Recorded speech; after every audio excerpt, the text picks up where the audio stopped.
When I came to UAE on 2015 August, it was peak summer, and same time in Kerala it was peak monsoon time. There was continuous 2-3 days rain, and came to UAE and I couldn't adjust the transition.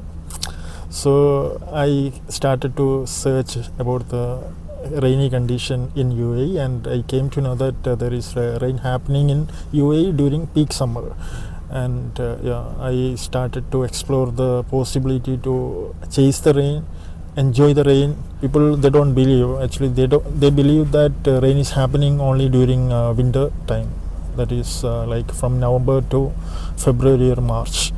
They think that the rain is happening only during that time, but the reality or the fact is rain is happening during peak summer.